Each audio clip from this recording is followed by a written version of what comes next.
प्रज्ञा से किया, क्यों ग्रहण भी प्रज्ञा ही से।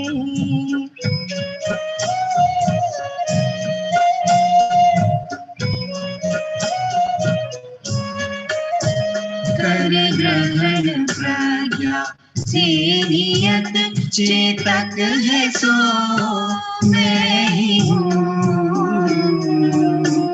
अवशेष जो सब भाव है, मेरे से पर ही जानना।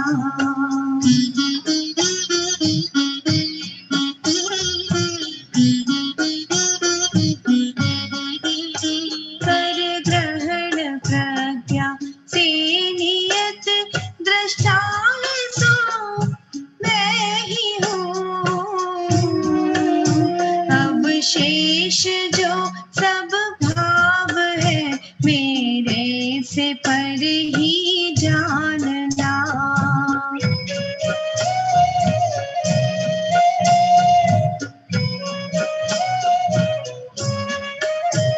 कर ग्रहण प्रज्ञा से नियत, ज्ञाता है सो मैं ही हूँ। अवशेष जो सब भाव है, मेरे से पर ही जानना।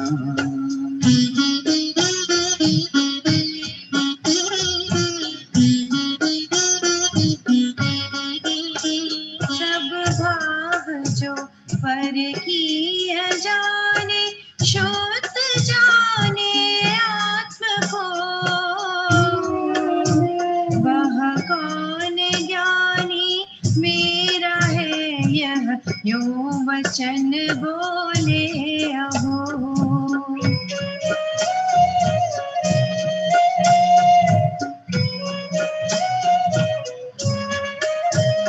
अपराध चोर्यादिक करे जो पुरुष, वह शंकित फिरे। को लोक में फिरते हुए को, चोर जान जो बांध ले।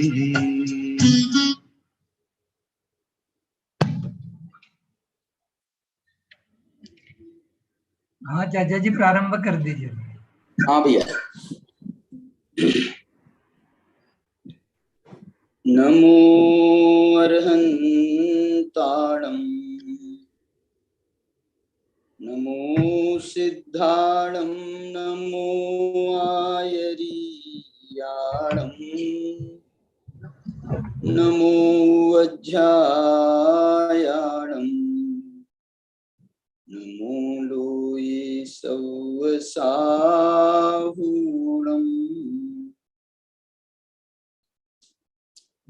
अभिवन्द्यून शिरसा अपुनभवकारणं महावीरम्। ते सिंपयत्थभङ्गं मक्कं मोक्षस्य वोच्छामि।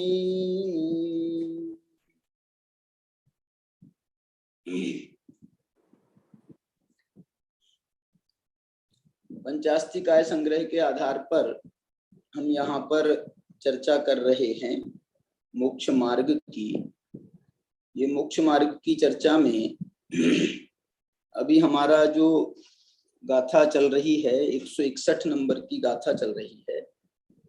ये 161 नंबर की गाथा 160 नंबर की गाथा के बाद आई है।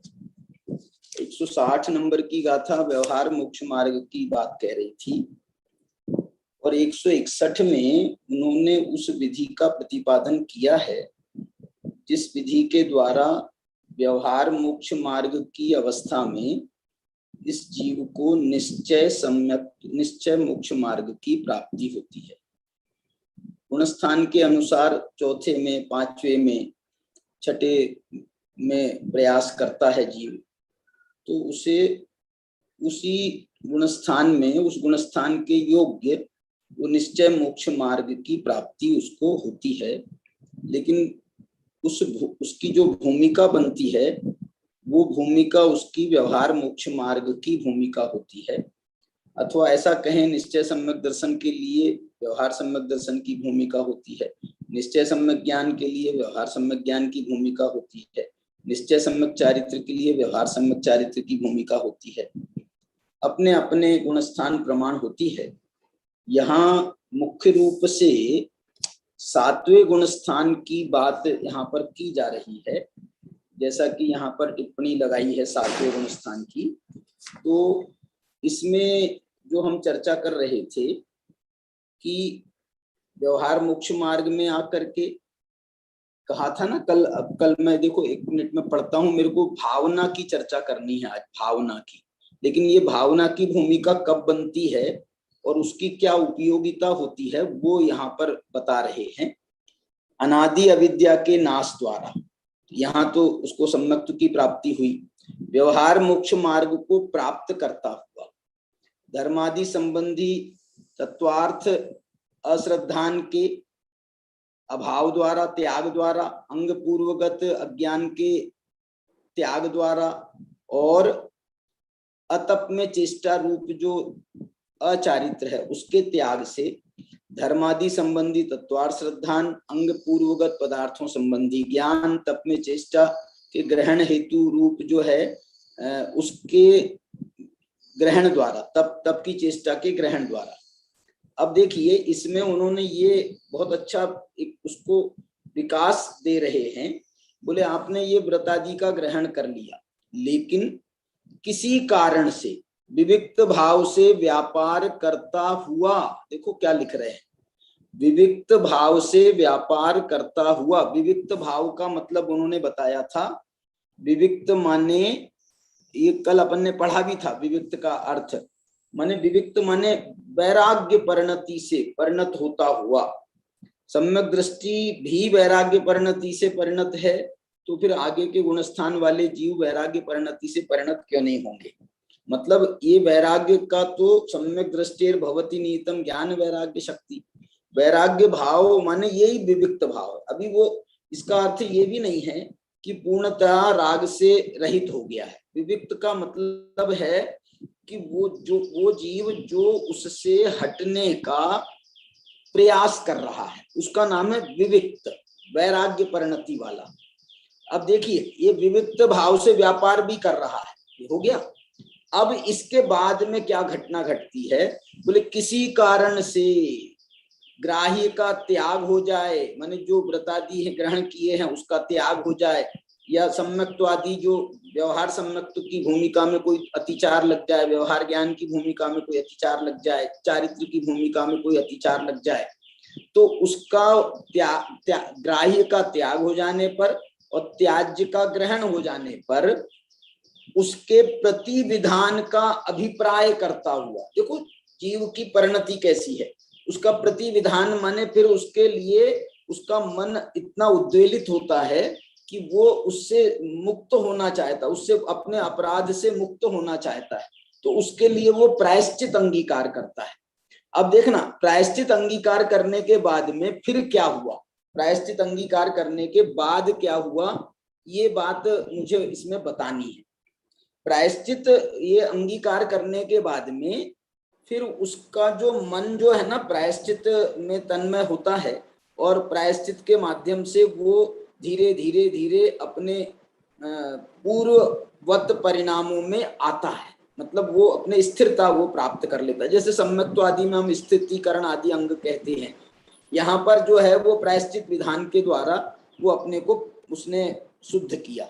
अब सुनना, अब इतने में वो संतुष्ट नहीं होता है वो जीव, जो वैरागी जीव है, जो सम्यक दृष्टि ज्ञानी धर्मात्मा है, वो अपने अपराध का निराकरण कर दिया इतने मात्र से संतुष्ट नहीं होते हैं। फिर क्या करते हैं वो तो ये कह रहे हैं मैं एक बार अब पुनः अपने शुद्धोपयोग को प्राप्त हो जाऊं तो फिर मैं जो है बहुत अपने माने मेरा जो निर्विकल्पता है, निश्चल्यपना है, अपराध मुक्त भाव है, वो और बहुत दृढ़ता से मेरे को आ जाएगा, मैं एक बार शुद्धोपयोग में जाना चाहता हूँ। अब देखना, लेकिन अभी अपराध से प्रायश्चित करके मुक्त हुआ है, वो डायरेक्ट जो है वो शुद्धोपयोग में भी नहीं जा पाता है। देखना मैं ये क्या भूमिका, आप सोचो कोई आदमी जो है अपराध किया और उसने बोला साहब मेरे को माफ कर दो, मेरे को माफ कर दो, मेरे को माफ कर दो, इतने मात्र से वो अपराध मुक्त नहीं हो जाता है। उसको ये दिखाना भी पड़ेगा, उसको ये वर्तन करके बताना पड़ेगा कि मैंने जो अपना अपराधों से मुक्ति चाहिए है ये वास्तविक है, इसमें जो है कोई नौटंकी नहीं है, कोई वैसा भाव नहीं है, नकल वाली बात नहीं है, आर्टिफिशियल नहीं है, ये वास्तविक है, अंतर मन से मैं उससे मुक्त होना चाहता हूं। तो यहाँ एक बहुत अच्छी बात कही जा रही है कि शुद्धोपयोग और इस प्रायश्चित के बीच में एक और भूमिका आती है, और उस भूमिका का नाम है विशिष्ट भावना सौष्ठव के कारण। देखो ये जो 3 नंबर की इसमें टिप्पणी दी है ना, 3 नंबर की, ये आपके स्क्रीन पर आ रहा है, विशिष्ट भावना सौष्ठव के कारण। माने ये विशिष्ट भावना नहीं करेगा तो वो शुद्धोपयोग में परिणत नहीं होगा। ये विशिष्ट भावना जो है इसमें शुद्धोपयोग की तीव्र भावना है, शुद्धोपयोग की तीव्र भावना है। अब आप बोलो भावना है शुद्धोपयोग की, लेकिन अभी वो शुद्धोपयोग में परिणत नहीं हुआ है। माने जैसे वो करण लब्धि वाला जीव है ना, जो सम्यक्त को प्राप्त होने वाला है अंतर्मुहूर्त में, ऐसे ही ये जो है ये तो अब सम्यक्त को तो पहले ही प्राप्त हो चुका है, अभी तो इसको अपनी सामान्य भूमिका में शुद्धोपयोग प्राप्त करना है। तत्वार्थ सूत्र में भी जो व्रतादि का प्रकरण है, उस व्रतादि के प्रकरण में उन्होंने इन तीनों चीजों को गर्भित किया है। एक व्रतादि को गर्भित किया है, फिर उसमें उन्होंने उसके बाद में भावना तत्स्थैर्यार्थम भावना पंच पंच, ये सूत्र है तत्वार सूत्र का। हिंसानतिस्तेया ब्रह्म परिग्रहेभ्यो वृत्तिर्व्रतम, और देश सर्वतो अनुमहति, और उसके बाद में जो देश व्रत, जो एक देश त्याग करते हैं वो देश व्रत कहलाता है, पूर्ण त्याग करते हैं वो पूर्ण व्रत कहलाता है। और इन व्रतों की स्थिरता के लिए तत्स्थैर्यार्थम भावना पंच पंच, माने ये व्रतों की स्थिरता के लिए भी भावना की जाती है। और मैं कह रहा हूं ये भावना, यहाँ पर जो भावना का आचार्य ने प्रसंग दिया है, अमृत चंद्राचार्य ने, वो उन्होंने प्रसंग दिया है कि शुद्धोपयोग में जाने के लिए भावना, विशिष्ट भावना, अकेले व्रतों की स्थिरता से काम नहीं चलेगा, व्रतों की स्थिरता से काम नहीं चलेगा। और यदि व्रतों की स्थिरता भी आप यदि चाहते हो तो आपको ये शुद्धोपयोग की भावना निरंतर करते रहना चाहिए। शुद्धोपयोग की भावना के साथ में यदि अनुव्रत आदि की अवस्था है, निचली भूमिका है, तो बीच बीच में शुद्धोपयोग में परिणत भी होते रहना चाहिए। अब यदि आपका ऐसा होता रहेगा ना, तो आप ऐसा समझ लो कि अब आपके दोष भी कम होते जाएंगे, जो अतिचार आदि दोष हैं वो कम होते जाएंगे, और आप जो है अपनी शुद्धता में निरंतर वृद्धि करते जाएंगे। किसके बल पर? ये विशिष्ट भावना सौष्ठव के बल पर। व्रतों की स्थिरता के लिए भी ये भावनाएं की जाती हैं, और यहाँ पर तो इन्होंने अतिचार के प्रायश्चित के बाद इस प्रसंग को लिया है। वहां तो उन्होंने सीधे व्रतों के बाद ही प्रसंग ले लिया, और अतिचार का प्रसंग उन्होंने उसके बाद में डाला। अतिचार का प्रसंग तत्वार सूत्रकार ने बाद में डाला। इन्होंने क्या किया, व्रतों का प्रसंग दिया, फिर अतिचार की चर्चा करी, फिर भावना की चर्चा करी, और उसके उपरांत शुद्धोपयोग की चर्चा करी। ये इनका ये क्रम है।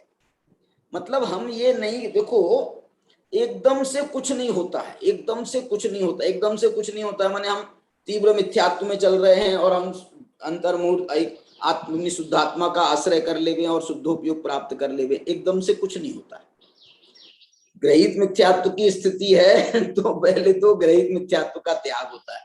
5 लब्धियां का माने एक देखो क्या प्रोसेस है। ये 5 लब्धियों के माने, जैसे मैंने आपको 11 प्रतिमाओं के पंचम गुण स्थान के स्थान बताए थे ना, ऐसे ही ये पहले गुणस्थान से चौथे गुणस्थान के बीच में 5 गुणस्थान और होते हैं। गुणस्थान माने ये 5 लब्धियों के स्थान, इनको लब्धि स्थान कहा है, इनको भी स्थान कहा है, लब्धि स्थान, लेकिन इनको गुणस्थान का नाम नहीं दिया। गुणस्थान का नाम कब देते हैं? जब कक्षा पार हो जाती है, कक्षा पास हो जाते हैं, तब गुणस्थान का परिवर्तन कहा जाता है। लेकिन लब्धि का जो स्थान है, वो लब्धि का स्थान उसको, उस स्थान को कहते हैं कि जब टीचर पढ़ा रहा है, टीचर जो है बीच बीच में टेस्ट ले रहा है, टीचर हमारी परीक्षाएं, बीच बीच की जो परीक्षाएं होती हैं वो ले रहा है, और उसमें हमारे को निरंतर प्रेरित करता जा रहा है, पढ़ो भैया पढ़ो भैया पढ़ो भैया। ये जो प्रोसेस है, ये प्रोसेस में उसको जो है पहले तो अपनी क्लास में भर्ती कराता है क्षोभसम लब्धि, फिर उनको अच्छी तरह से तैयार करता है पढ़ने के लिए, उनका मानस बनाता है। एक आध कोई कहानी सुना करके अभी पढ़ाया शुरू नहीं किया, एक आध कहानी बना करके बता के उनको रुचि उत्पन्न कराता है, फिर एक्चुअल पढ़ाई कराता है देशना लब्धि के द्वारा, फिर उसके प्रयोग कराता है, जो टेस्ट वगैरह छोटे मोटे लेता रहता है, संडे टेस्ट होता है, सैटरडे टेस्ट होता है, तो टेस्ट लेता रहता है, तो उसके द्वारा उसके प्रयोग भी प्रायोगिक लब्धि का बनता है। फिर वहां पर अंतिम वार्षिक परीक्षा के लिए जो परीक्षा स्थल पर बैठा है, परीक्षा स्थल पर कहाँ क्या बोलना चाहिए उसको, एग्जामिनेशन हॉल में बैठा है, वो एग्जामिनेशन हॉल में करण लब्धि चल रही है, और वहां से जैसे ही वो उसमें निपुण होकर के निकलता है और उसका चेहरा बताता है कि बहुत बढ़िया पेपर गया है मेरा आज, ये बता रहा है कि अब जो है इसको सम्मत तो हो गया। रिजल्ट तो जब आएगा तब आएगा, लेकिन वो रिजल्ट जो है वो भी अपने उत्तर पुस्तिका से मिलान करता है ना अपने उसको, तो फिर उसको पता चल जाता है। तो इस प्रकार से जो है ये एक प्रोसेस होती है, मैं ये कहना चाहता हूँ।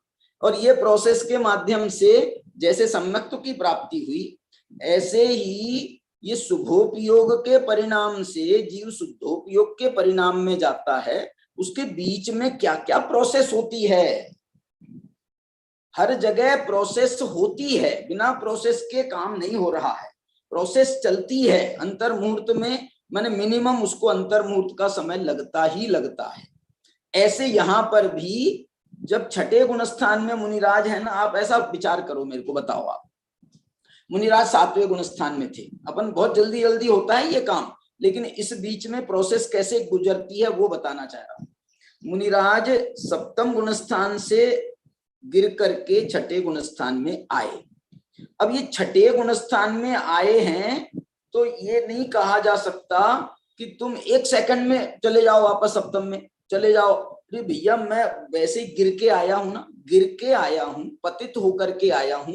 आचार्य ने वहां पर उसको पाप में डाल दिया, पुण्य पाप अधिकार में। व्यवहार रत्नत्रय को पाप अधिकार इसलिए कहा उन्होंने कि पाप अधिकार में इसलिए डाला क्योंकि वो स्वरूप से पतित कराता है। अब जो पतित हुआ है ना, वो जीव जो है वो वैसे ही थोड़ा शौक में रहता है, शौक में रहता है। अब वो जो है एकदम से तुम कहो कि नहीं तुम तो चले जाओ, बोले भैया मेरे को थोड़ी स्थिरता तो करने दो, मेरे को तो वही करना है। आप समझ लो ऐसा कि जो एक चींटी ऊपर चढ़ रही है, ऊपर चढ़ रही है, अब ऊपर चढ़ते चढ़ते जो है वो स्लिप हो गई, गिर गई। अब गिरी है तो गिरने के बाद में वापस चढ़ेगी, इसमें नो डाउट, इसमें कोई हमको शंका नहीं है, लेकिन उसको थोड़ा तो उसको उबरने तो दो। झटके से ऊपर से गिरी है, क्या पता हाथ पांव टूट गए। चींटी के तो अब कैसे क्या हाथ पांव होते हैं मालूम नहीं, तो जो है उसको उबरने दो उसको थोड़ा सा। तो छठे गुणस्थान इसलिए मालूम आपको, ये मालूम होगा आपको कि छठे गुणस्थान का काल डबल माना गया है 7वें गुणस्थान से। 7वें गुणस्थान से छठे गुणस्थान का काल डबल माना गया है। क्यों माना गया डबल मालूम? एक तो उसको उबरने, आधा काल तो उबरने में लगता है और फिर आधा काल जो है वो चढ़ने में लगता है। आधा काल उबरने में लगता है, आधा समय चढ़ने में लगता है, और फिर जो है वो 7वें गुणस्थान में पहुंच जाता है। तो ये जो है इसलिए 7वें गुणस्थान से छठे गुणस्थान का काल माने इसको आधा समय उसमें लग रहा है, मैं यही कहना चाह रहा हूँ। जैसे वो दादा उदाहरण देते हैं ना कि भैया आप ये बच्चे को पढ़ाने के लिए आपकी हम 100 रुपए फीस लेंगे, 100 बच्चे को पढ़ाने के। बोले आप बच्चों को पढ़ाने आओगे तो मेरे को भी पढ़ा देना, मेरे को भी पढ़ने का भाव है, हम लोग अब बचपन में पढ़ नहीं पाए। बोले तुम्हारे को भी पढ़ा दूंगा लेकिन तुम्हारे को 200 रुपए लगेंगे। वो तो सोच रहा था मुफ्त में पढ़ लूंगा बच्चे के साथ में, और ये कह रहा है टीचर कि उसके 100 रुपए अलग लगेंगे, तुम्हारे 200 लगेंगे। बोले क्यों मेरे 200 क्यों लगेंगे? बोले तुम्हारे को पढ़ाने में मेरे को 2 काम करने पड़ेंगे, 2 मेहनत करनी पड़ेगी। कौन सी 2 प्रकार की मेहनत? एक तो ये करना पड़ेगा कि जो पुराना तुमको याद है उसे मुझे भुलाना पड़ेगा। तुम्हारी पट्टी बहुत गुदी हुई है, ये बच्चे की पट्टी तो बिल्कुल साफ है, इसको तो मैं पढ़ना सिखाऊंगा तो बिल्कुल, तुम्हारी तो ऐसी गंदी गंदी राइटिंग करने की आदत लगी है, अब तुम्हारे को सुंदर हैंड राइटिंग कराना है तो पहले मेरे को वो गंदी राइटिंग के जो संस्कार है तुम्हारे वो छुड़ाने पड़ेंगे। डबल ऐसे ही यहाँ छठे गुणस्थान से छठे में आने उतरना, माने 7वें से गिरा है छठे में, और उसके बाद में छठे से फिर 7वें में चढ़ने का जो पीरियड है उस पूरे पीरियड का नाम ये छठा गुणस्थान है, पूरे पीरियड का। तो इसलिए जो है मैं ये कहना चाह रहा हूं कि इसको 2 भागों में यदि अपन बांट दे छठे गुणस्थान को, एक तो आधा पीरियड तो उभरने का है और आधा टाइम जो है ऊपर चढ़ने का है। तो ये जो है ये कैसे होता है, देखो एक तो ये होता है, इसमें मैं ये कहना चाह रहा हूं जो उबरने का है ना छठे से, तो यद्यपि कोई पाप तो नहीं किया है इसने, इसलिए प्रायश्चित का प्रसंग वैसा तो नहीं है, लेकिन जब आचार्य ने ये कह दिया कि तुम स्वरूप से पतित हुए हो इसलिए तुमने पाप किया है, व्यवहार रत्नत्रय में भी आकर के तुमने पाप किया है। अब सुनना, पाप किया है तो फिर इसका प्रायश्चित अनिवार्य। पाप आपने खुद मान लिया ना, पाप किया, साहब गलती हो गई, मेरे से गलती हो गई, छठे 7वें से मेरे को आना ही नहीं था, छठे में आना ही नहीं था छठे में। बोले तुमने कोई वैसे तो पाप नहीं किया है, तुम भगवान की भक्ति कर रहे हो, शास्त्र का स्वाध्याय कर रहे हो, शास्त्र की रचना कर रहे हो। आचार्य कुंद कुंद भगवान वो आते थे ना छठे गुणस्थान में, तो काय के लिए आते थे? बोले शास्त्र लिखने के लिए आते थे छठे गुणस्थान। तो ये बता रहे हैं कि ये जो इसमें कोई पाप तो नहीं हुआ है, लेकिन पाप कौन सा पाप हुआ है? वो वाला पाप बड़ा पाप है, वो बड़ा पाप है। शुद्धोपयोग से च्युत होकर के, स्वरूप से पतित होकर के नीचे आना, ये बड़ा पाप है। ज्ञानियों को, ज्ञानी ऐसा करते हैं, बोलो अज्ञानी करें तो हम माप के काबिल अपराध है उसका, तुम ज्ञानी होकर के ऐसा करते हो। पुण्य पाप अधिकार में रमेश भाई जब उनने 2 भागों में बांटा ना, उसको 2 भागों में बांटा, पुण्य अधिकार में और पाप अधिकार में, प्रभाचंद्र ने भी बांटा और जयसेन ने भी बांटा, तो वो अज्ञानी के पुण्य को तो पुण्य अधिकार में रख रहे हैं और उसको भी पाप सिद्ध कर रहे हैं, उसको भी पाप सिद्ध कर रहे हैं, कुशील सिद्ध कर रहे हैं, सब कर रहे हैं ये, लेकिन उनने अधिकार का नाम उसको पुण्य दिया। लेकिन ज्ञानियों के ये जो व्यवहार रत्नत्रय से च्युत होने की परिणति को, इसको पाप अधिकार में डाल रहे बोले अज्ञानी का माप के काबिल, उसको तो पता नहीं है, तब तो ज्ञान नहीं है, उसको कुछ भी पता नहीं है। अब वो पुण्य को यदि उसके लिए कर रहा है, स्वर्ग आदि के लोभ से पुण्य कर रहा है, ये कर रहा है, वो कर रहा है, तो अब कोई कौन से उसको भाव होंगे, उसको क्या हो सकता है? तो वो तो यही कर सकता है। लेकिन तुम ज्ञानियों को कह रहे हैं कि तुमसे ये अपेक्षा नहीं थी हे श्रुत सागर। दूसरा कोई अपराध करता तो कोई बात नहीं थी, लेकिन तुम तो इतने ज्ञानी हो, इतने ज्ञानी हो, तुम्हारा नाम मैंने श्रुत सागर कितने उससे रखा था कि तुम तो श्रुत के सागर हो, और तुमने ये अपराध किया। ऐसा कहकर के आचार्य ने जो है यहाँ पर उसको मैंने अपराध बोध कराया है छठे गुण स्थान में आने वाले को। इसलिए वो भले ही बाह्य में गुरु के सामने जाकर के प्रायश्चित नहीं लेता है उसका, लेकिन स्वयं में अंतरंग में वो ऐसा फील करता है कि मेरे से अपराध हुआ है, मेरे से अपराध हुआ है, मेरे से। तो उसका जो भी वो अपने भावों के माध्यम से वो प्रायश्चित कर स्वीकार करते हुए, और उसका प्रायश्चित यही है ना कि भाई प्रायश्चित शुद्धोपयोग से गिरा है तो इसका प्रायश्चित क्या है? तो बोले तू शुद्धोपयोग को फिर से धारण कर। देखो ये प्रायश्चित जो है बहुत अच्छा प्रायश्चित है मेरी दृष्टि से। जब हम मंगलायतन में थे ना भाई साहब, तो मैं ये देखता था जो व्यक्ति जिस प्रकार का उससे गलती हुई हो, जो विद्यार्थी से जिस प्रकार की गलती हुई हो, उसको मैं वही काम करने का प्रायश्चित देता था। परीक्षा में फेल हुआ है तो तेरे को ये परीक्षा पास करके बतानी है, और पहले पास का परसेंटेज तो 40% था, अब तेरे को लेकिन 50% में पास मानेंगे।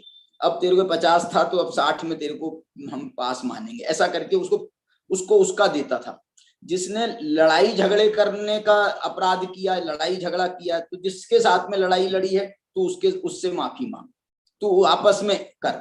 किसी ने और इसी टाइप के जो है ना, जो अपराध की परिणति जैसी होती थी, मैं ये उसको कोई कार्य देता था कि ताकि जो है हमको, क्योंकि गलती उसी क्षेत्र में हो रही ना, तो उसी में सुधार करें हम। तो यहाँ पर शुद्धोपयोग से च्युत होना अपराध है हुआ है, तो हमारा इस अपराध से निवृत्ति पुनः शुद्धोपयोग में जाकर के ही हो सकती है। देखो एक बात मैं कहता हूं, इस अपराध का की निवृत्ति, आपको शुद्धोपयोग से च्युत हुआ, इस अपराध की निवृत्ति के लिए तू 9 बार का नमोकार मंत्र कर ले, तुम उपवास कर लो, एक दिन का एकासन कर लो, इससे इस अपराध की निवृत्ति इतने मात्र से हो जाएगी। वो जो हजारों करोड़ लेकर के भागे हैं, मेहुल चोकसी और तुम्हारे जो लोग भागे हैं, और वो कहें कि साहब आप जो है मेरा जो है 1 लाख रुपए महीने की वो जो है ना, आप वो बांध दो मेरी 1 लाख रुपए, क्या बोलते हैं उसको, डिपॉजिट जो होता है, 1 लाख रुपए महीना मैं भरता जाऊंगा, आप ये मेरी वो बांध दो, अभी मेरे पास में इतनी है, मेरी अपराध से मुक्ति दे दो। बोलो ये सही है?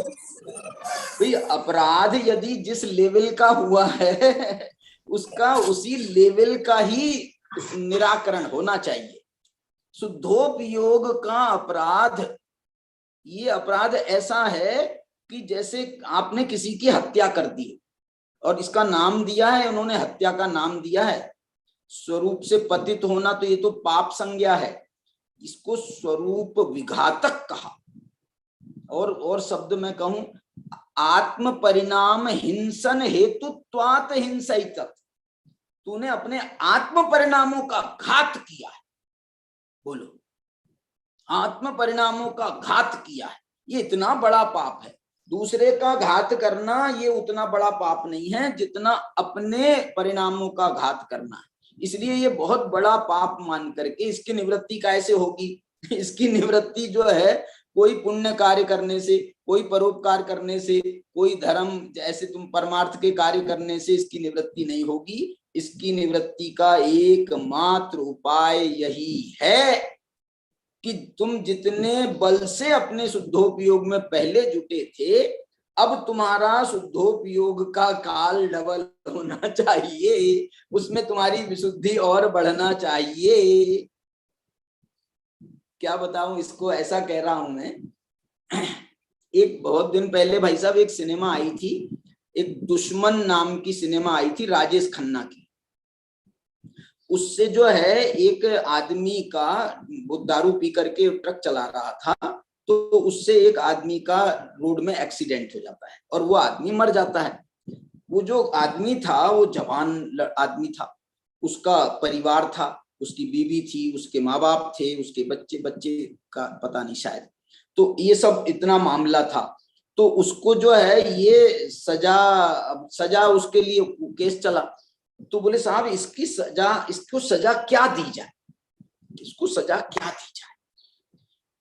तो बोले सजा के लिए सबने अपने अपने सुझाव दिए। बोले साहब आप इसको उम्र कैद दे दो, कोई ने कहा फांसी की सजा दे दो, किसी ने इसकी सजा दे दो, किसी ने उसकी सजा दे दो, ऐसे बहुत। फिर बाद में जो है ना एक बड़ी बेंच बैठी, 5 जजों की, 3 जजों की बेंच बैठी।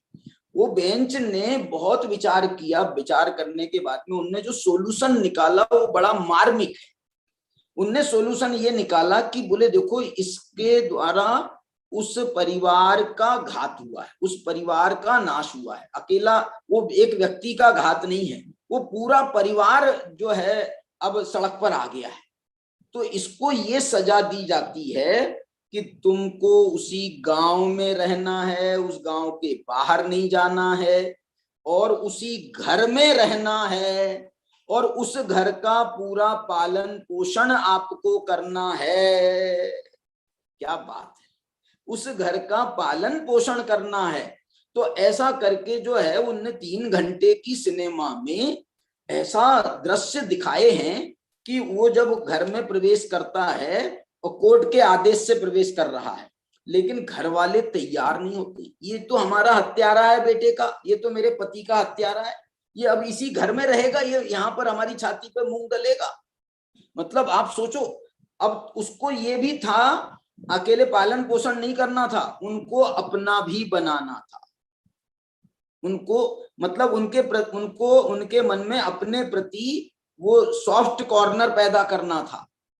और सब करके जो है, वो बहन भी थी उनकी, उसने जो है धीरे धीरे धीरे करके उस बहन को बचाया, उसका ब्याह कराया। ये जो है क्या नाम, माँ बाप हैं, बीमार हैं, उनका सेवा शुश्रूषा करी, खेत खलिहान में जाता था, वहां जा माने सारे काम ऐसे कर करके उन्होंने देखा। एक बार घर में आग लग गई, सब घर वाले जो हैं वो फंस गए उसमें आग में, तो इसने जो है घुस करके उनको बचा करके लेकर के आया। तो ऐसे करके जो है उनके माँ बाप के, जिसका बेटा मरा, जिसके माध्यम से उनके मन में इसके प्रति सॉफ्ट कॉर्नर पैदा हो गया। बोले यार अब दारू पी करके गलती हो गई है, समझ लो, ऐसा जो भी अपराध सोच करके उनने उसको माफ किया। अंत में उसकी पत्नी ने भी उसको माफ किया, और ऐसा करके जो है वो सिनेमा खत्म हुई। मैं ये कहना चाह रहा हूं, जिस प्रकार का अपराध हो उसका हमको वो देखना चाहिए, सर्कमस्टेंसेस, उसकी परिस्थितियां देखनी चाहिए, और उसके हिसाब से आचार्य भी ऐसे जो प्रायश्चित देते हैं ना, वो प्रायश्चित देने के पीछे बहुत लॉजिक का उपयोग करते हैं, और उसमें बहुत विचार करते हैं कि यार ये व्यक्ति ऐसा तो नहीं दिखता है, सामान्य बात नहीं है, इसको जो है कैसे करना, ये बहुत विचार करते हैं।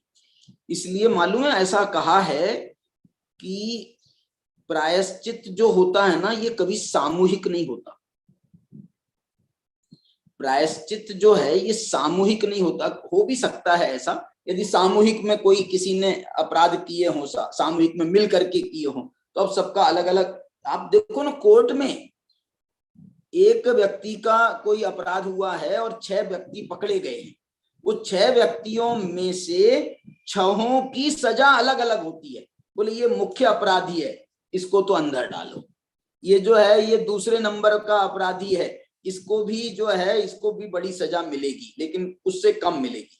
तीसरे नंबर का अपराधी है, ये तो बस वहां पर जो है थोड़ा सा इनकी बातों में आ गया था, इसको 1 महीने का ये दे दो कुछ और चलो छोड़ो।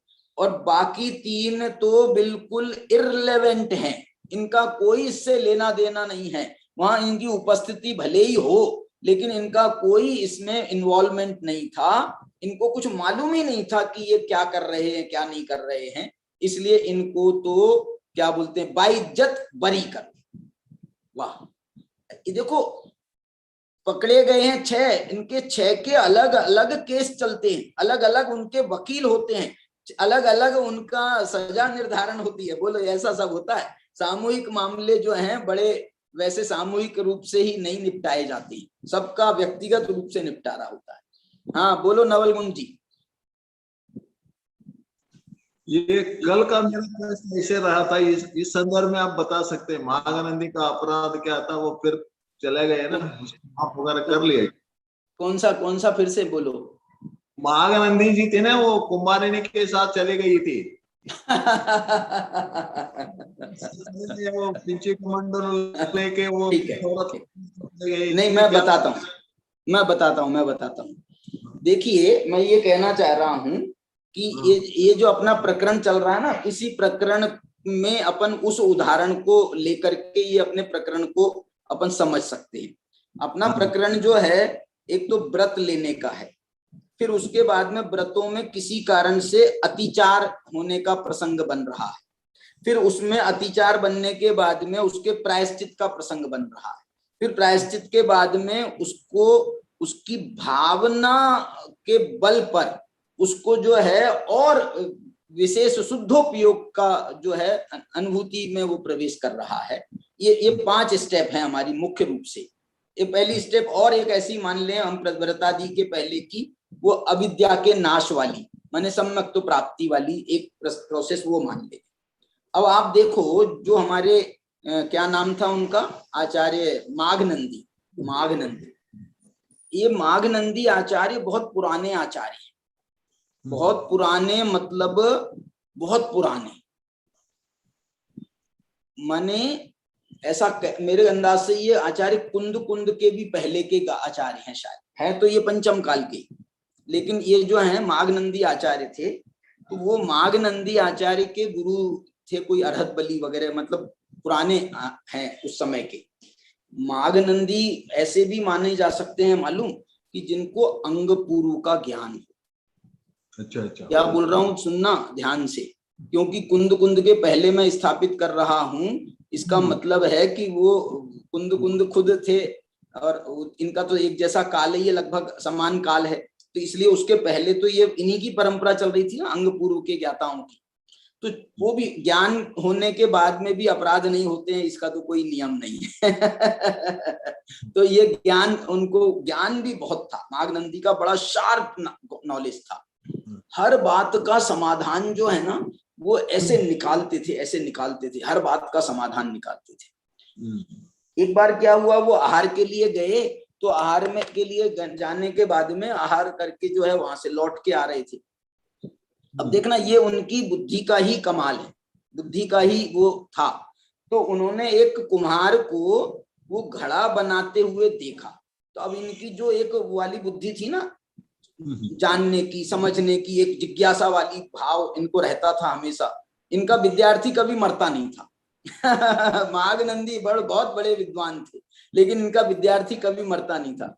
तो ये जो है उसको देख रहे थे, तो इनको ऐसी जिज्ञासा हुई कि ये मिट्टी का लोंदा, ये जो है ये घड़ा बन जाता है, ये मिट्टी का लोंदा है, ये घड़ा कैसे बन जाता है? और मिट्टी का लोंदा तो छोड़ो, उसके पहले ये मिट्टी है, मिट्टी पड़ी है, मिट्टी को ये इसमें पानी में डालते हैं, उसको अच्छी तरह से घोंटते हैं, जैसे अपन आटे से रोटी बनाते हैं, उसकी जैसे प्रोसेस होती है, ऐसे यहाँ पर जो है वो मिट्टी को तैयार किया जाता है, अच्छी तरह से पानी में डाल करके गलाया जाता है, उससे जो वो मिट्टी का सॉफ्टनेस आती है। फिर वो जो है उसको फिर एक लेवल पर गीला भी नहीं रखा जाता है, थोड़ा सा उसको हल्का सूखना भी, लौंदा बनना चाहिए, नहीं तो ज्यादा लिक्विड रहेगा तो फैला रहेगा। तो उसको वैसा उस प्रोसेस में लाते हैं। फिर उस प्रोसेस में लाने के बाद में उसको अच्छे से उसका वो एक वो बनाते हैं, क्या बोलते हैं अपन, उसमें न्याय ग्रंथों में बड़ी बढ़िया प्यारे प्यारे नाम है इसके लिए। तो वो जो है वो क्या बोलते हैं इसको, अपन जैसे इसमें आटे में लोई बनाते हैं, लोई आटे को गूंथते हैं, ऐसे उसका भी वो कर लेते हैं। फिर वो करने के बाद में फिर वो जो है यहाँ पर ये तैयार करता है, और उसके बाद में फिर अपने वो चक्के पर बैठता है, चक्के पर बैठ करके फिर उसमें उसके ऊपर वो जो है लौंदा रखता है, फिर एक लकड़ी रहती है उसकी, उससे वो अपने चक्के को घुमाता है, वगैरह वगैरह जो भी प्रोसेस है। तो वो जो है बड़ी जिज्ञासा से उसको देखे जा रहे हैं।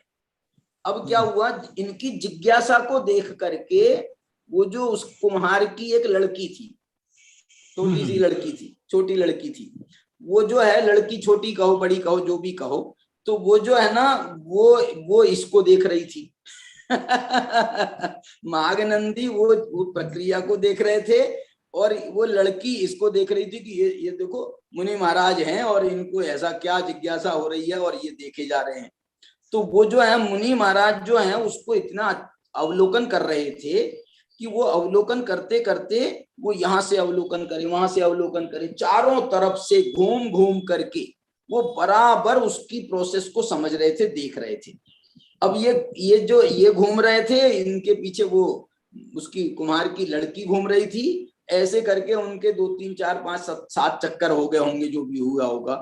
तो उसके बाद में वो जाने लगे, अपने बोल देख लिया उनने, संतुष्ट हो गए, अपने जाने लगे वहां पर आश्रम में कहो संघ में जाने लगे। तो वो कुमार ने पकड़ लिया उसको। बोले इतना बढ़िया लड़का है, इतना बढ़िया ये है, तो ये यदि मेरे साथ में रह जाएगा, उसमें हो सकता है उसकी भी साजिश रही हो कुमार की।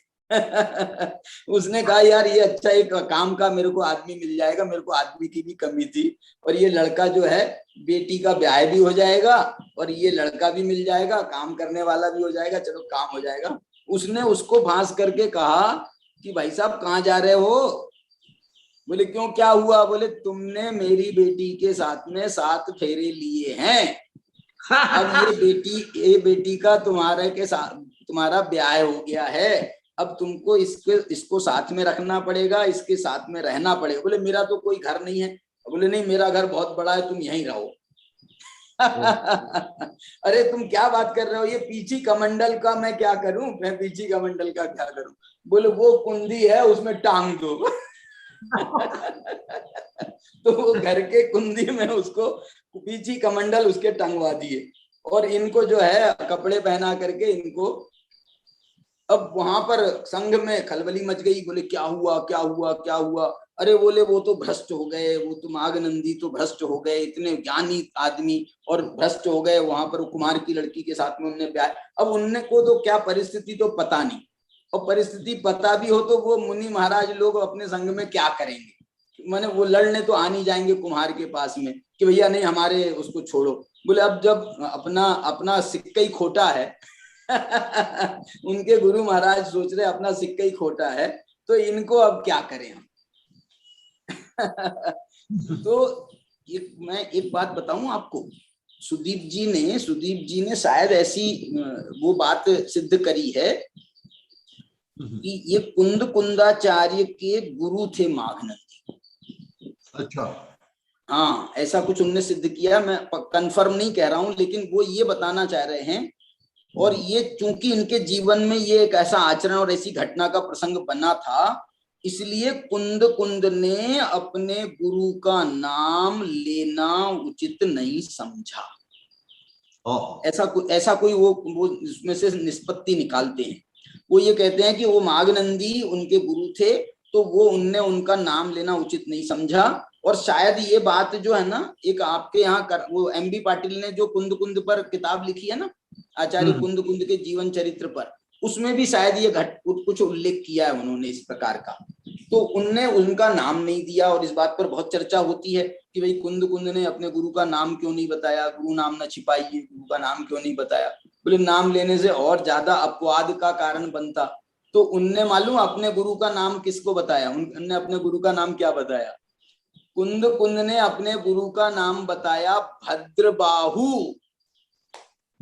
बोले तुम किसके शिष्य हो? तो उनने अपने डायरेक्ट गुरु का नाम ना लेकर के, जो उनके परंपरा गुरु थे भद्रबाहु श्रुत केवली, उनका नाम लिया।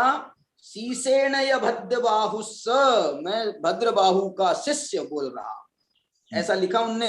बोध पाहुड़ की अंतिम 2 गाथाओं में, शायद 61-62 नंबर की गाथाएं हैं, उन गाथाओं में उन्होंने एक जगह तो ये लिखा कि मैं उनका भद्रबाहु का शिष्य हूं, शीशेन या भद्रबाहु से।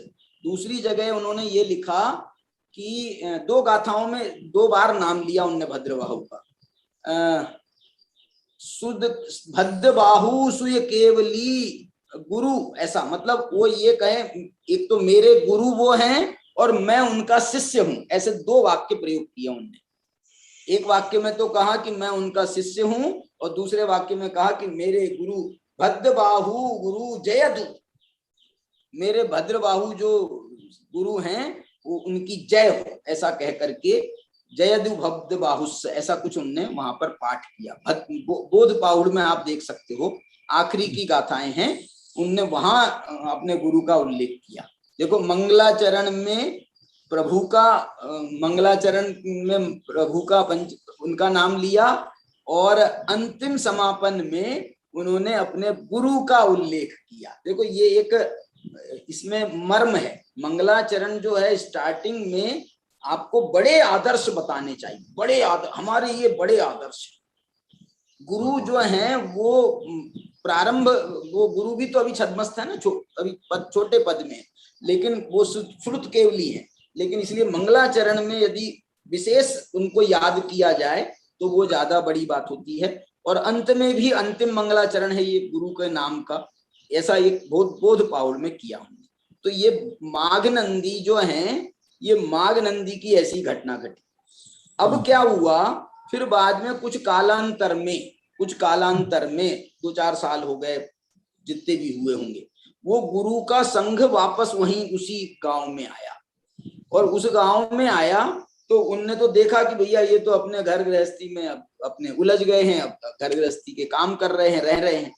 लेकिन यहाँ पर जो है कोई तत्व चर्चा चली, और तत्व चर्चा में कोई प्रश्न खड़ा हुआ तो उनको ये गुरु के मुंह से ये शब्द निकले, माघ नंदी होते तो इसका समाधान जरूर निकालते। तो जो उनके शिष्य थे ना, बोले ये माघ नंदी कौन है, क्योंकि शिष्य मंडली बदल गई थी, नए नए शिष्य आ जाते हैं गुरुओं के पास में। तो उनने कहा कि ये कौन माघ नंदी, बोले बहुत पुराने एक शिष्य थे इनके, और उनके साथ में ऐसी घटना घट गई थी। और वो बोले कहाँ घटी थी घट, बोले इसी गांव में। तो वो कहाँ चले गए, बोले इसी गांव में, रास्ते में अपने वो एक कुमार का आता है ना वहां। अरे तो वो जो मुनिराज थे तो बोले क्या हो गया, देखो ये घटना ये बता रही है, वो अपना प्रश्न लेकर के वहां गए थे कुमार के घर। अभी सुनना मेरी बात, मैंने वो प्रश्न लेकर के गए थे, उनने उनसे प्रश्न पूछा वहां पर। अब कौन पूछने वाले हैं, मुनि, वीतरागी मुनि पूछने वाले हैं। और प्रश्न किससे पूछ रहे हैं, वो गृहस्थ से। अरे भले ही पहले मुनि होंगे, लेकिन अभी तो गृहस्थ पद में है ना, उनसे इसमें कोई दोष नहीं है।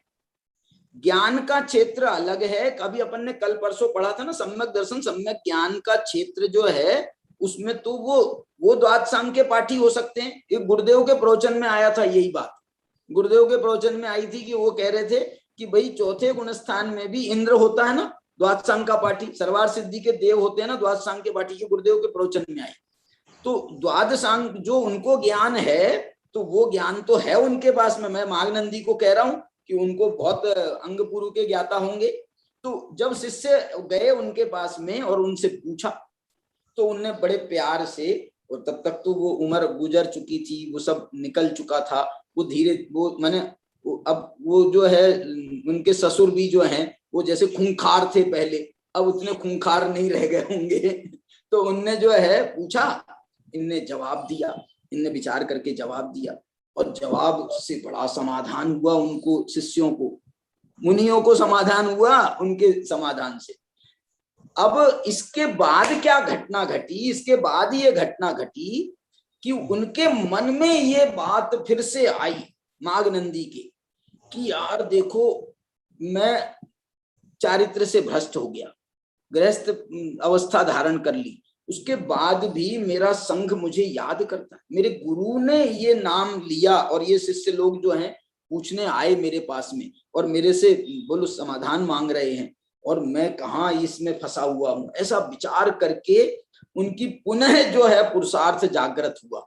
और उनने फिर जैसे माँ बाप से आज्ञा लेकर के जाते हैं ना दीक्षा लेने के लिए, तो उनने अपने ससुर महाराज से पत्नी से और सबसे उनने अपनी आज्ञा मांगी चरणान योग चूड़िका के विधान के अनुसार, क्योंकि वो तो पत्नी थी, बच्चे भी हो गए हो तो क्या पता, उनसे भी ली होगी आज्ञा, और इनसे आज्ञा ली, सबसे आज्ञा लेकर के फिर वो वापस वहां गए संघ में, और उनने पुनर्दीक्षा ली।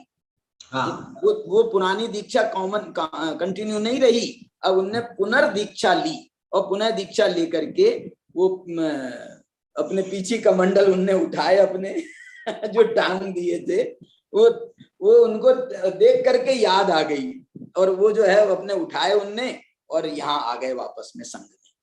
तो ये जो है ये बताने का मेरा ये उद्देश्य है, आप इस घटना में ये बात घटित करो। व्रत लिए थे उनने, सम्यक तो था, अंग पूर्व के ज्ञाता थे, ये सब घटना हो गई ना। और उसके बाद में व्रत आदि अंगीकार किए, फिर उनका किसी कारण से माने ये वो देखने के चक्कर में वो जो है उसमें हो गए, किसी कारण से दोष लगा, दोष लगने के बाद में अब समझ लो यहाँ तो अतिचार नहीं लगा, अनाचार हो गया, अनाचार होकर के व्रत भंग भी हो गया, सब हो गया, मतलब वो आभोग तक पहुंच गया मामला, और ये चले गए। ये छूट गया इनका। इसके बाद में फिर इनने पुनः व्रतों का ग्रहण किया। पुनः व्रतों के ग्रहण करने के बाद में अब इसमें देखना वो भावना के बल पर, देखो एक बात मैं और आपको इसकी प्रोसेस थोड़ा बताना चाहता हूँ। मुनिराज होते हैं या व्रती भी होते हैं, वो बहुत अपने दूसरे अभी काम में लगे हैं, दूसरे इरिया समिति से चल रहे हैं, तो अपना वो काम लगा है, 4 हाथ जमीन देख देख के चलना है इनको। तो ये जो है ना यहाँ पर उपयोग जाता है, इनको उपयोग लगाना अनिवार्य है।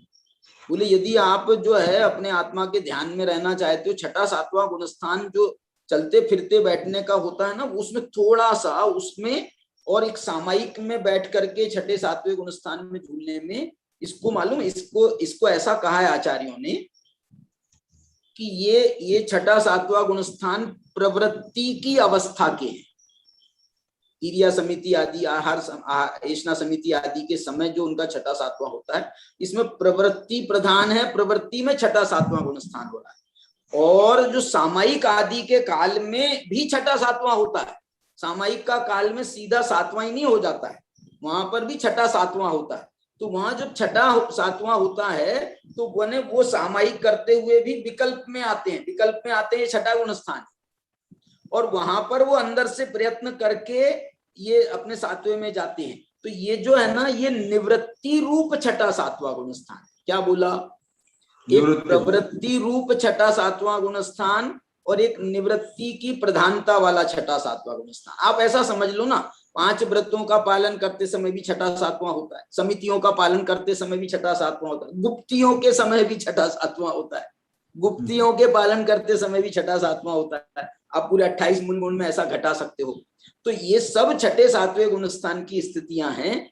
तो इसमें फिर विचार करते हैं कि यार मेरे को जो है ना, ये अभी उतना मजा नहीं आ रहा है, प्रवृत्ति करते हुए जो 6ठा 7वां हो रहा है इसमें उतना मजा नहीं आ रहा है, मैं बहुत स्थिरता बन नहीं पाती। मैं जाता हूँ 7वें में और बहुत, इसमें सुनो, ये 6ठे 7वें गुणस्थान का जो काल है ना भाई साहब, ये फिक्स नहीं है। इसमें भी जघन्य काल और उत्कृष्ट काल होता है, भले ही वो अंतर्मूर्त से बढ़कर के नहीं होगा, या गुरुदेव जैसा वो कहते थे 1/4 सेकंड और 1/4 सेकंड का आधा, लेकिन ये कोई फिक्स नहीं है, ये कोई फिक्स नहीं है। ये जो है ये तो एक उसका एक एवरेज है, एवरेज कहेंगे हम, 1/4 सेकंड और उसका आधा, ये एवरेज है। इसलिए जो है ना वो उसमें एवरेज बढ़कर के जैसे ज्यादा हो जाता है, यहाँ पर जो है शुद्धोपयोग के सामायिक आदि में एवरेज जो है ज्यादा का होता है, और प्रवृत्ति के काल में जो एवरेज है वो थोड़ा अपने न्यून स्तर पर रहता है, जघन्य स्तर पर रहता है, और वहां पर उत्कृष्ट स्तर पर रहता है। ये एक हम इसको ऐसा लॉजिकली समझ सकते हैं। फिर उन्होंने वो क्या करते हैं कि यार फिर एक काम करते हैं, अभी अपन जो है ना, मेरे को बहुत अच्छा नहीं लग रहा है, अभी थोड़ी देर के लिए विश्राम लेते हैं, रुक जाते हैं, ठहर जाते हैं। अपन जो है यहाँ पर ये चट्टान है, इस चट्टान पर बैठ करके पहले थोड़ी देर ध्यान करेंगे, उसके बाद में आगे करेंगे। तो वो जो है ना, वो ये अपने शुद्धो भावना के बल पर, अंदर में जो भावनाएं चल रही थी, अब वो चलते चलते उनकी भावना में प्रबलता आई है, स्थिर हो गए मुनिराज, बैठ गए, खड़े हो, या तो खड़े खड़े भी कर लेते, खड़े खड़े कर लिए, बैठ गए, खड़े हो गए, माने ये स्थिरता उनको जो है ये भावना के बल पर आती है कि अब मेरे को जो है सामने, यद्यपि 6ठा 7वां चल रहा था पहले भी प्रवृत्ति के काल में भी, तो भी उनको वो जो है उसमें उतना संतुष्टि नहीं हो रही थी, इसलिए वो प्रवृत्ति रूप 6ठे 7वें को छोड़ करके निवृत्ति रूप 6ठे 7वें गुणस्थान में प्रवेश करते हैं। और ये निवृत्ति रूप 6ठा 7वां गुणस्थान जो है ये बहुत अलग अलग लेवल का होता है। जब इसी को यदि और बढ़कर के, जब ये और बढ़कर के जो है ये तपो में प्रवेश करते हैं, तपो में प्रवेश करते हैं का मतलब क्या है, आज इनने अनशन किया तो ये अकेले अंतर्मुहूर्त की बात नहीं रह गई, अब 24 घंटे का उनने अपना वो ले लिया कि अब मेरे को आज जो है जाना ही नहीं है, आहार के लिए नहीं जाना है, आज मेरा दिन भर बस ध्यान में बैठना है। आप विचार करो, आप विचार करो, इसको इसका जब हम विजुलाइज करें इस बात को, आखिर क्या हुआ, क्या हुआ, कैसे ये अनशन, क्यों, कहां से आ गया ये अनशन, ये विजुलाइज करने वाली बात है। इसी प्रकार से उनका ऊनोदर है, वृत्ति परिसंख्यान है, रस परित्याग है, ये सबके जो है ना वो अलग अलग होते हैं, क्या बोलना चाहिए, हर चीज के साइड इफेक्ट अलग अलग होते हैं। अनशन जब करता है जीव तो वो पहले आहार के साइड इफेक्ट अलग थे जिससे इसने अनशन की लिया है। जब ऊनोदर कर रहा है तो उस समय जो है उसके साइड इफेक्ट अलग प्रकार के थे। अनशन करने के साइड इफेक्ट आए थे, मालूम क्या बोला, खाने के साइड इफेक्ट आए तो इनने अनशन किया, फिर अनशन के साइड इफेक्ट आए, वो बहुत कमजोरी आ गई, बहुत कमजोरी आ गई, तो इसका क्या इलाज है, तो बोले साहब चलो ऊनोदर कर लेते हैं। ये और वृद्धि हुई है इसमें, ये साइड इफेक्ट जो है।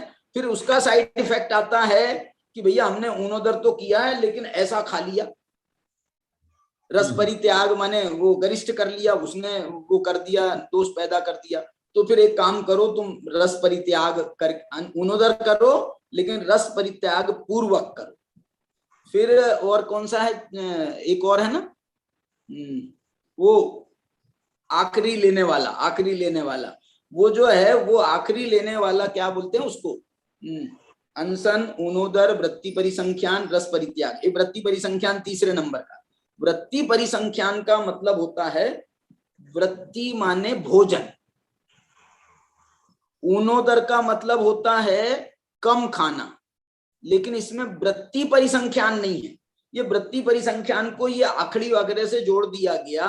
ये वृत्ति परिसंख्यान का मालूम मतलब क्या है, वृत्ति का मतलब है भोजन, वृत्ति का मतलब है भोजन, और उसका परिसंख्यान करना, बस अब इतना ही लूंगा। पहले क्या था, पहले था कि बस भूख से कम लूंगा, लेकिन कितना खाऊंगा इसका कोई गणित नहीं था। यहाँ पर वृत्ति परिसंख्यान में कह दिया, बोले मैं सिर्फ 8 कौर आज आहार लूंगा, 8 कौर आहार लूंगा, बस 8 वृत्ति 32 ग्रास मुनिराज आहार ग्रहण कर सकते हैं, लेकिन इसमें ये कोई वो वाला बात नहीं है। लेकिन यहाँ पर तो उनने कहा वृत्ति परिसंख्यान है तो मैंने 8 ग्रास का नियम लिया है, आज मैंने इन चीजों का नियम, बस ये मिलेगी तो लूंगा। वृत्ति परिसंख्यान ज्यादा कठिन है, ऊनोदर से ज्यादा कठिन है वृत्ति परिसंख्यान। ऊनोदर में तो जो मिल जाएगा मैं खा लूंगा, बोले अब वृत्ति परिसंख्यान में तो बोले साहब नहीं, ये मिलेगा तो ही खाऊंगा, ये मिलेगा तो ही खाऊंगा। तो बोले आपको तो बड़ी जिद है, ये ऐसा विचार बनाना तो अच्छा नहीं है। बोले नहीं साहब, इस विचार के पीछे लॉजिक बड़ी है, इस विचार के पीछे ये लॉजिक है कि ये मिलेगा इसकी गारंटी है क्या, और क्योंकि अनुद्दिष्ट भोजन है उनका, ये तो पहला नियम है। ये नहीं तो फिर हमारे ये मिलेगा माने तो पहले से बता दो उनको और बनवा लो, क्योंकि तुम्हारे को तो यही खाना है सिर्फ, तो फिर ऐसा नहीं है, वो अनुद्दिष्ट वाला नियम तो लागू है। तो इसलिए जो है मिलेगा वृत्ति परिसंख्यान में तो खाएंगे, नहीं तो नहीं खाएंगे। और उसमें भी वृत्ति भी ऐसी नहीं करना, वृत्ति भी ऐसी नहीं करना कि जिसमें गृद्धता हो, रसादि की गृद्धता हो, ऐसे भोजन की वृत्ति नहीं करना, मैंने उसको स्वीकार नहीं करना। नियम भी लेना तो ऐसा लेना कि आज आचाम्ल भोजन करना, आचाम्ल भोजन कहलाता है। आचाम्ल, आचाम्ल मालूम क्या कहते हैं, वो आचाम्ल के लिए ऐसा कुछ है, जैसे कड़ी होती है ना, पतली कड़ी वड़ी होती है, और उसमें जो है उसी में वो नहीं, कड़ी बना देना बस, और उसको मिला दिया और बस उतना पी करके काम हो गया। उसी में रोटी वोटी या कुछ आटा वाटा डाल करके उसका एक कुछ बना लिया और बस उतना खा लिया, हो गया। आचाम्ल भोजन अलग टाइप का कहलाता है, मैंने बहुत हल्का फुल्का, इसका नाम है ये। तो इस प्रकार से वो प्रवृत्ति को, मैं ये कह रहा हूं, प्रवृत्ति को निवृत्ति में ले जा रहे हैं। ये तपादि की प्रवृत्ति जो है ना, ये निवृत्ति के मार्ग हैं। ये आगे का उत्तर गुण कहलाता है, ये उत्तर गुण कहलाता है। गुप्ति तो एक प्रकार से ये 13 प्रकार का चारित्र है, ये तो मूल गुणों में ही चला गया।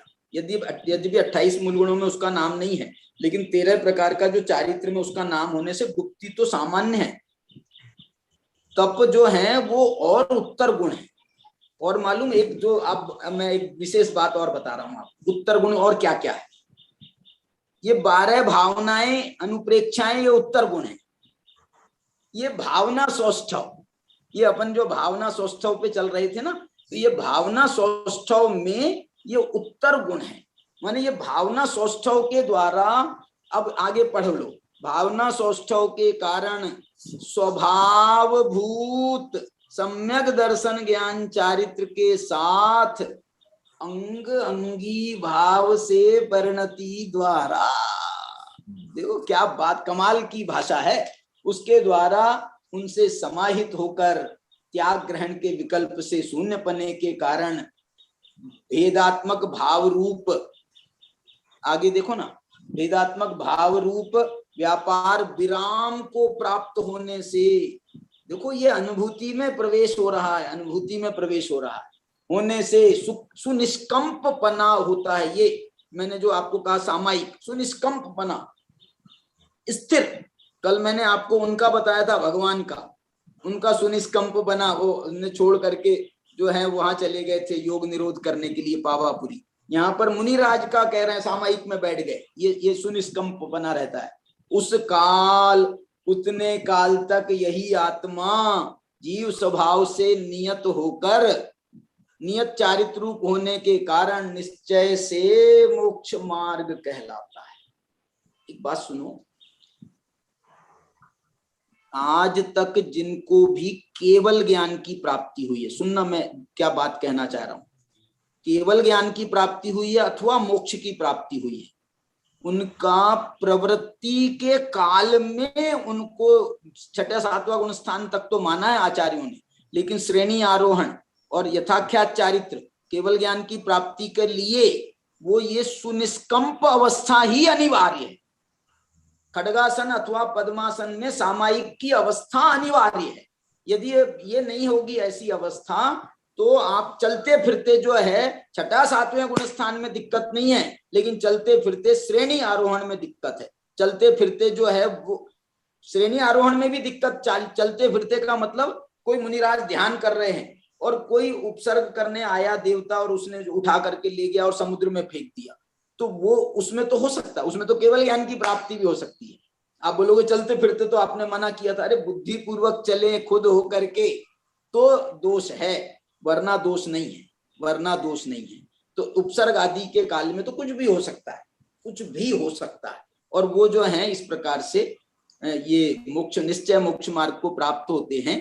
इसलिए निश्चय मोक्ष मार्ग और व्यवहार मोक्ष मार्ग को साध्य साधन पना अत्यंत घटता है, घटित होता है, सुघटित होता है, नितराम उत्पन्न। माने ये दोनों की जोड़ी जो है ये बड़ी बहुत ही प्यारी जोड़ी है, और राम लखन की जोड़ी कह लो निश्चय व्यवहार की जोड़ी जो है, हमारे निश्चय आत्म राम, उनने लिखा है ना बनारसी दास जी ने, निश्चय आत्म राम, और ये जो है व्यवहार जो है ये सुरक्षा प्रदान करता है। तो ऐसा जो है ये बड़ा सुंदर प्रकरण है। अब इसके बाद में अब जैसे ना भावना जो है, इसमें आप तत्वार सूत्र की भावना अधिकार भी एक बार देख लो।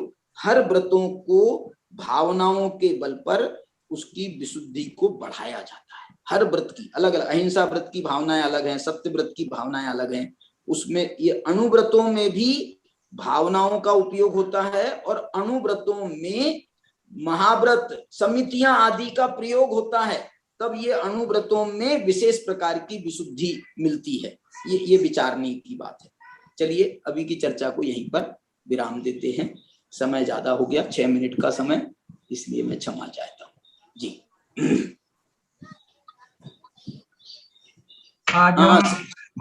आज हम 161वीं गाथा की जो टीका है उसी पर चर्चा कर रहे थे। एक गाथा प्रेरणा दे रही है कि यद्यपि आप भले ही व्यवहार मोक्ष मार्ग की अवस्था में हो, फिर भी व्यवहार मोक्ष मार्ग की अवस्था में ही निश्चय मोक्ष मार्ग की प्राप्ति होती है, या प्रारंभ निश्चय मोक्ष मार्ग होता है। इस प्रकार की प्रेरणा ये गाथा दे रही है। फिर हमने देखा कि विविक्त शब्द का अर्थ, विविक्त माने वैराग्यमय भावना, वैराग्यमय भाव, ये विविक्त शब्द का अर्थ अपन ने देखा। फिर एक बात आई कि सम्यक दृष्टि जीव त्यागी जीव या महाव्रती अपराध का प्रायश्चित्त करने मात्र से संतुष्ट नहीं होते, अपितु विशिष्ट जो भावना सौष्ठव भावना है उसमें निरंतर शुद्धोपयोग में जाने का पुरुषार्थ करते रहते हैं। फिर केवल व्रतों की स्थिरता से काम नहीं चलता, अपितु शुद्धोपयोग में परिणत होने का प्रयास करते रहना चाहिए। फिर आचार्य ने जो विशेष क्रम बनाया उसकी चर्चा की, अविद्या का नाश, फिर व्रत, फिर अतिचार, फिर प्रायश्चित्त, फिर भावना और फिर शुद्धोपयोग की चर्चा आचार्य अमृतचंद्राचार्य ने इस गाथा में की है। फिर सप्तम गुणस्थान का हमने काल देखा कि सप्तम गुणस्थान से डबल काल अष्टम गुणस्थान का होता है। क्यों? क्योंकि वहां आधा समय तो उभरने को लगता है और आधा समय चढ़ने को लगता है, इसलिए छठवें गुणस्थान में डबल काल कहा है। फिर हमने बड़े भावना प्रधान मागनंदी आचार्य का जीवन चरित्र सुना, उनकी घटना सुनी। कहा जाता है कि ये मागनंदी आचार्य कुंद भगवान के गुरु थे, लेकिन आचार्य कुंद भगवान ने उनकी जो घटना उनके साथ घटी थी इसलिए उनका नाम लेना उचित नहीं समझा और आचार्य कुंद भगवान ने आचार्य भद्रबाहु को अपना गुरु मान लिया। फिर एक बात आई बहुत अच्छी कि परिणामों में कितनी भी शीतलता आई हो, किंतु भावना सौष्ठव या अच्छी भावना से शुद्धि में वृद्धि हो सकती है, अर्थात भावना भवनाशिनी। इस प्रकार की चर्चा आज रही। फिर हमने सामान्य चर्चा आई बहिरंग तपो की, अंशन, अवमोदर्य, उनोदर, वृत्ति परिसंख्यान, रस परित्याग। ये जो प्रवृत्तियां है ये निवृत्ति की ओर जाने के महामार्ग है।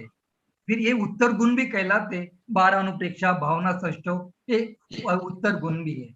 फिर एक अंतिम एक मार्मिक वाक्य आया कि आज तक जिन ने केवल ज्ञान की प्राप्ति की या मोक्ष में गए, उनको प्रवृत्ति काल में सुनिष्कंप रूप सामायिक होना अनिवार्य होता है। इस प्रकार आज की चर्चा रही। सभी को जय जी। वाह वाह, बहुत सुंदर बहुत सुंदर। चलिए, अजय जी जुड़े थे हमारे साथ में लेकिन अभी आउट हो गए हैं। आइए अपन जिनवाणी स्तुति करते हैं। अनंत धर्मणस्तत्वं पश्यन्ति प्रत्यगात्मनः, अनेकांतमयी मूर्तिर् नित्यमेव प्रकाश। 3 बार नमोकार मंत्र का स्मरण करें।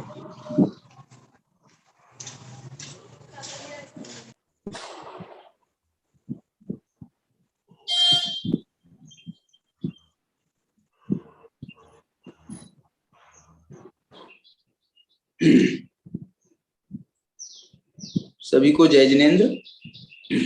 जय बोलो वाणी माता की जय। चलिए, रमेश जी शाह हमारे साथ जुड़े, नवल गुण जी भाई साहब जुड़े, उनके निमित्त से आज मागनंदी आचार्य की घटना सुनाई गई। सुरेश भैया डायमंड जय जिनेन्द्र भाई साहब, सीमा जी को जय जिनेन्द्र, कृतिका जी को जय जिनेन्द्र और हमारे सुदर्शन जी